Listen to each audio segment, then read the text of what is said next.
Usually kasi order namin, ma'am, gulay, protas po. Kasi ang serve namin dito na restaurant namin, mga Filipino foods po siya. Specific na mga gulay, yung mga Baguio beans, ampalaya, yan po mga carrots, tomato.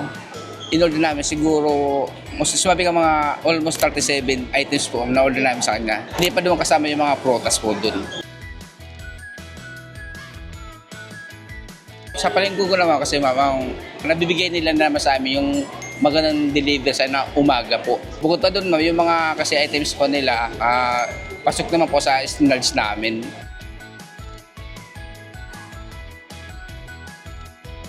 Pero naman kasi ma'am, halos sa pricing mo, halos magkalapit naman po.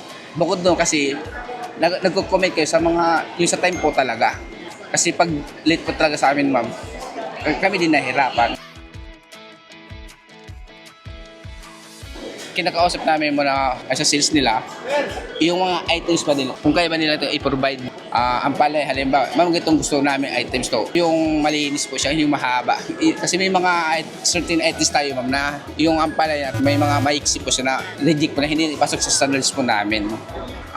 So far po, ma'am, kasi namimit talaga yung standards namin na quality ng mga items ni Palengke Go. Actually, ma'am, pwede ko sa i-recommend yung mga hotels sa pinanggalingan ko eh. Ang masasabi ko lang, kung anong binigay nyo standards nyo kay Palengke Go, ibibigay nila yung standards nyo.